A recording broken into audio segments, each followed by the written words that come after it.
So here's the thing. Here's a guy that had to pay $250 to be able to attend a regional combine. Some guy named Adam Thielen.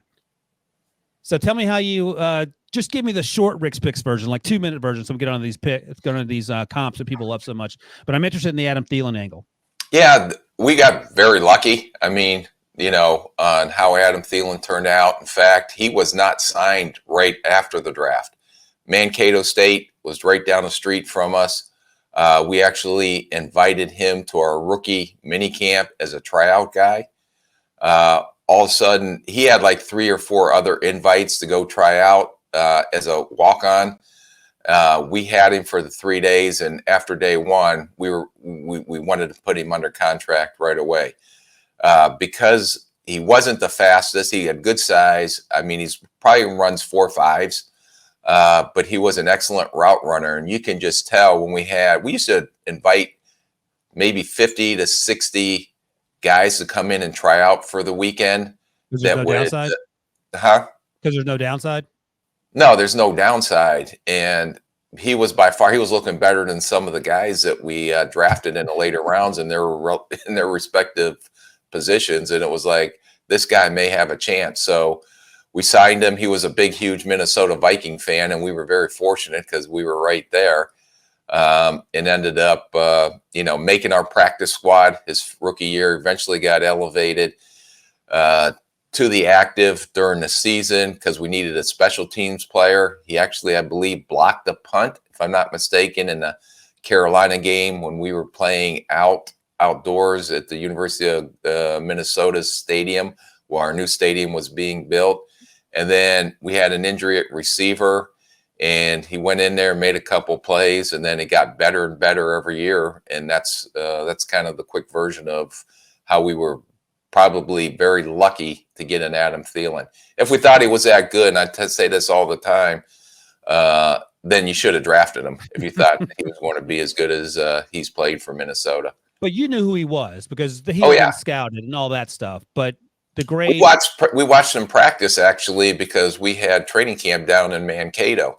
So usually while we were down there, they would practice in the evenings after we were done practicing during the day once they started their training camp.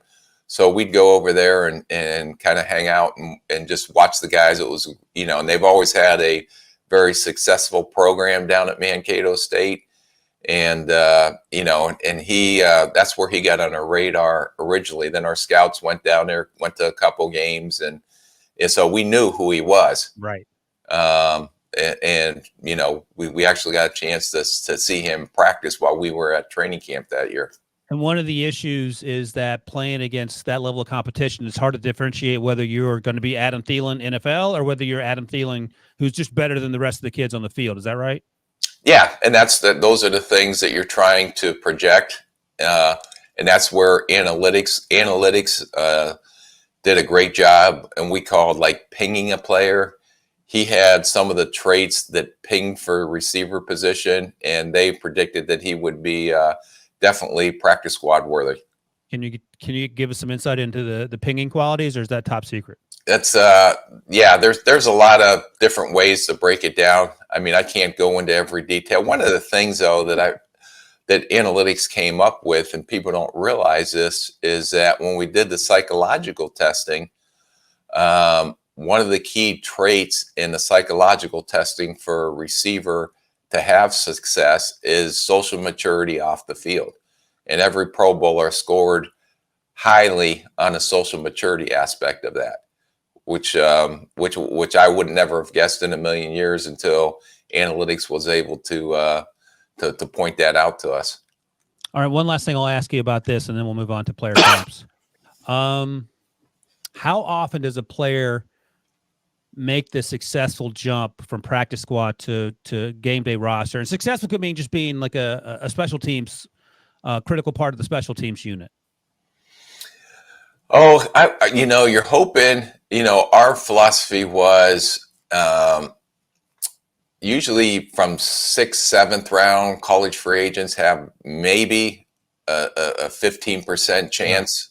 Okay. So it's pretty low. That whether it was right or wrong, my philosophy was always, well, if it's only 15%, let's get as many of those guys as we can, because the more you have to choose from, maybe your percentage goes up. And we ended up having a higher percentage on late round free agent guys. That's not going to say they're Pro Bowl starters like Adam Thielen's been, but those guys do end up contributing to help you win games, whether it's a special teams role, whether it's a backup type role that, if your guy gets hurt, that they can go in and fill in for a game or two until your starter comes back. So we counted it as a success if they weren't starters, but they were helping in some way to contribute and help you win games in whatever role or capacity they had. Look at that. It wasn't even on the rundown. We got a little special edition of Rick's Picks, Adam Thielen version. I love it. All right.